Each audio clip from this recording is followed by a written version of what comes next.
Elias foi um dos maiores profetas de Israel, chamado por Deus durante um dos piores períodos da história de Israel, quando o país era governado por um de seus piores reis, Acabe.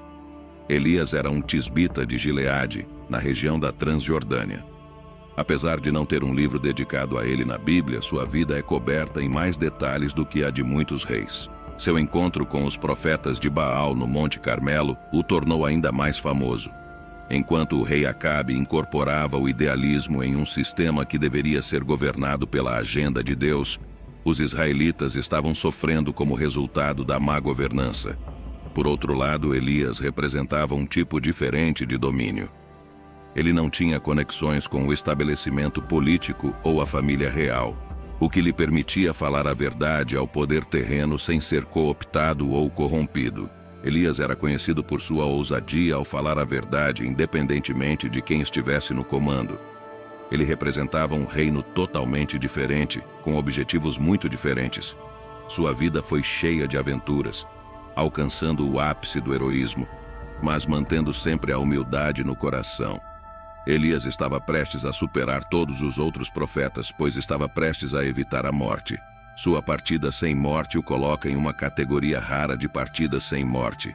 Embora nunca nos seja dito quando ou como Deus fez isso, é claro pelo contexto que ele informou Elias sobre sua partida iminente. Deus revelou isso para os filhos dos profetas, bem como a Eliseu, o amigo íntimo do velho profeta e sucessor divinamente escolhido, como veremos em 2 Reis 2, versículo 1 ao 12. No último dia de Elias na terra, quando ele seria levado num redemoinho, Elias e Eliseu estavam a caminho de Gilgal. O hebraico aqui também pode ser traduzido como numa lufada, num momento ventoso. Num movimento arrebatador, Elias seria levado e naquele instante desapareceria da terra para a presença de Deus.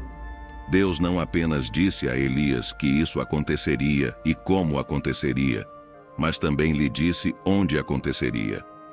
Isso explica por que vemos Elias movendo-se rapidamente em direção ao Jordão.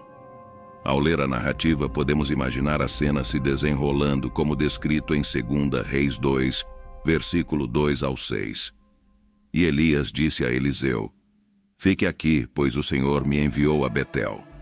Elias disse a Eliseu: "Por favor, fique aqui, pois o Senhor me enviou a Jericó."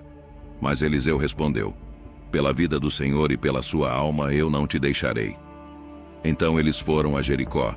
Os filhos dos profetas que estavam em Jericó se aproximaram de Eliseu e disseram a ele: "Você sabe que o Senhor vai levar seu mestre de você hoje?" E ele respondeu: "Sim, eu sei. Fique quieto sobre isso." Elias disse a ele: "Por favor, fique aqui, pois o Senhor me enviou ao Jordão."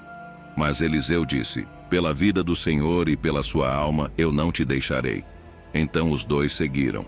Os filhos dos profetas fizeram a Eliseu a mesma pergunta tanto em Betel quanto em Jericó: "Você sabe que o Senhor vai levar seu mestre de sobre você hoje?" Eliseu respondeu da mesma maneira nas duas vezes: "Sim, eu sei. Agora, por favor, fique quieto." Gilgal foi o ponto de partida.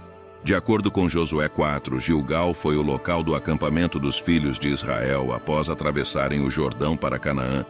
Este foi o ponto em que estavam seguros e protegidos antes de iniciar sua invasão em território inimigo. Gilgal foi o ponto de partida para a última jornada de Elias. Sua próxima parada foi Betel, um lugar de oração que significa casa de Deus. Finalmente Elias foi ao Jordão, que era um lugar associado à morte, não apenas física, mas também simbolicamente à morte do ego. Quando Elias chegou ao Jordão, seu destino final na terra, Eliseu afirmou: "Pela vida do Senhor, eu não te deixarei."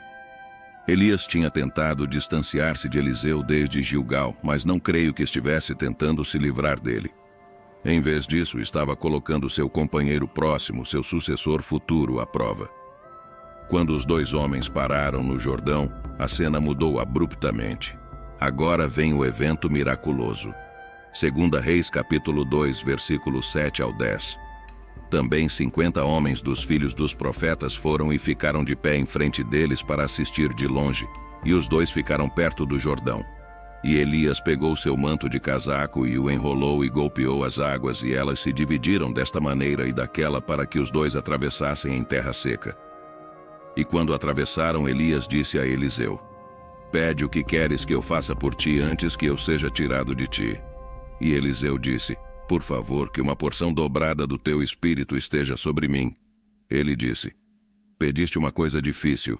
No entanto, se me vires quando eu for tirado de ti, assim será para ti. Mas se não, não será assim. Isso é semelhante ao milagre que ocorreu há séculos quando Deus miraculosamente separou o Mar Vermelho, permitindo que Moisés e os filhos de Israel atravessassem em terra seca.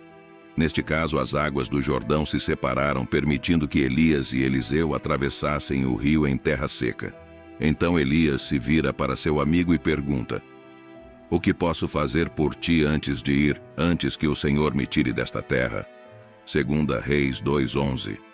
Enquanto continuavam a andar e conversar, eis que um carro de fogo com cavalos de fogo apareceu de repente e separou os dois. E Elias subiu ao céu num redemoinho. Isso é fantástico, eles estavam andando juntos e conversando. Elias não estava pregando ou profetizando naquele momento. Era apenas os dois amigos íntimos andando e conversando juntos. Isso deve ter sido um momento fantástico. Um carro de fogo e cavalos de fogo apareceram e Elias subiu ao céu num redemoinho, diz a Bíblia. Assim como isso, ele subiu ao céu num redemoinho num instante. 2 Reis 2, versículo 12 até o 15. Eliseu viu e gritou, meu pai, o carro de Israel e seus cavaleiros. E ele não viu mais Elias. Então ele pegou suas próprias roupas e as rasgou em 2 pedaços em luto. Ele pegou o manto de Elias que caiu dele e voltou e ficou junto à margem do Jordão. Ele pegou o manto de Elias que caiu dele e golpeou as águas e disse, onde está o Senhor, o Deus de Elias? E quando ele também golpeou as águas, elas se dividiram desta maneira e daquela. E Eliseu atravessou. Quando os filhos dos profetas que estavam observando de longe em Jericó o viram, disseram, o espírito de Elias repousa sobre Eliseu. E eles vieram ao seu encontro e se curvaram ao chão diante dele em respeito. O contrato de não morte de Elias entrou em vigor de repente. Nada de Deus morre quando um homem ou mulher de Deus morre. Tendemos a esquecer isso. Eliseu é um exemplo primordial e Deus sempre tem um plano. Considere isso. Ele teve seus homens e mulheres em todas as eras para continuar sua obra ao longo dos séculos. Deus nunca foi frustrado perguntando o que farão as minhas pessoas agora que ele se foi. Agora que ele não está mais com eles. Nosso Criador, Deus, é todo-poderoso e nunca fica sem recursos. Eliseu ficou atordoado e surpreso por um breve momento, mas isso não durou muito. Ele se abaixou e pegou o manto do profeta, lembrando-se das palavras de Elias. Ele atravessou de volta o Jordão, reivindicando o poder que agora era seu, e começou seu próprio ministério profético a partir desse ponto em diante. O plano de Deus nunca falhou. Sai Elias, entra Eliseu. Número 2, Enoque. A primeira menção de Enoque é encontrada em Gênesis capítulo 5. Havia um Enoque que era filho de Caim, e este não é o mesmo Enoque. Gênesis 5, 21. Quando Enoque completou 65 anos, ele se tornou pai de Metusalém. A partir do nosso entendimento bíblico, sabemos que seu filho, Metusalém, foi o homem mais velho registrado nas Escrituras. Quando estudamos as genealogias na Bíblia, descobrimos que Enoque era bisavô de Noé. Judas 14. Foi sobre essas pessoas que Enoque, na 7ª geração a partir de Adão, profetizou quando disse, vejam, o Senhor veio com miríades de seus santos. Judas diz que Enoque alertou sobre o julgamento vindouro do Senhor contra eles. Enoque era um homem que andava com Deus em meio à decadência moral nos dias de Noé e falava do julgamento iminente, em uma era em que a maioria de seus contemporâneos só tinha o registro de seu nascimento e dos filhos que também geraram. Enoque é como um sopro de ar fresco. Enoque foi apresentado como os outros, mas seu testemunho é chamativo. Sua descrição é curta, mas pesada e significativa. Isso significa algo sobre sua caminhada pura com Deus que o traduziu. Sua vida forneceu um modelo para muitas pessoas através de diferentes gerações, pois nos ensina a viver para uma única audiência. Ele nos ensina a buscar apaixonadamente uma comunhão íntima e companheirismo com Deus, sabendo que ao fazermos isso, experimentaremos Deus em uma nova dimensão. Enoque andou em comunhão habitual com Deus 300 anos após o nascimento de Metusalém e teve outros filhos e filhas. Então todos os dias de Enoque foram 365 anos. E em temor reverente e obediência, Enoque andou com Deus. E ele não foi encontrado entre os homens, porque Deus o levou para estar com ele em casa. Gênesis 5, versículo 18 até o 24. Quando Jared tinha 162 anos, ele se tornou pai de Enoque. Jared viveu 800 anos após o nascimento de Enoque e teve outros filhos e filhas. Então Jared viveu 962 anos e morreu. Quando Enoque tinha 65 anos, ele se tornou pai de Metusalém. O livro de Hebreus fala sobre o homem do qual este mundo não era digno. Hebreus 11, versículos 5 ao 6. Pela fé que agradou a Deus, Enoque foi arrebatado e levado ao céu para que ele não visse a morte. E ele não foi encontrado porque Deus o levou. Pois mesmo antes de ser levado ao céu, ele recebeu o testemunho ainda registrado de que ele tinha andado com Deus e o tinha agradado. Mas sem fé é impossível andar com Deus e agradá-lo. Pois quem se aproxima de Deus deve necessariamente crer que Deus existe e que ele recompensa aqueles que o buscam sinceramente e diligentemente. É um grande conforto saber que Deus sempre preparará de forma suficiente e abundante para os seus, e nos vigiará eternamente até florescermos de maneira miraculosa em tudo. 2 Crônicas 16, 9. Pois os olhos do Senhor percorrem toda a terra para sustentar aqueles cujo coração é completamente dele. Você agiu tolice nisso. Portanto, daqui em diante, você terá guerras. Enquanto o Pai derrama sua bondade sobre nós para nos ver crescer, o que Ele realmente deseja de nós é uma resposta honesta e despretensiosa ao amor que Ele nos dá.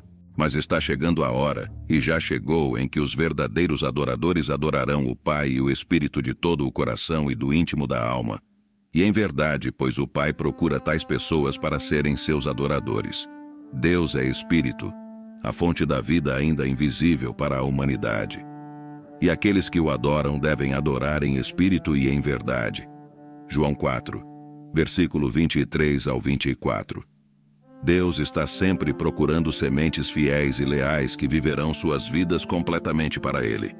Estes são os vasos através dos quais Ele pode verdadeiramente usar e manifestar sua glória. Enoque, de acordo com as Escrituras, não compartilhou o destino de Adão e do resto de seus descendentes. Ele não morreu. Enoque é usado como um exemplo do arrebatamento no Novo Testamento. Um objetivo da tradução de Enoque é enfatizar a verdade das Escrituras, que há uma redenção final para todos nós que colocamos nossa fé no Senhor.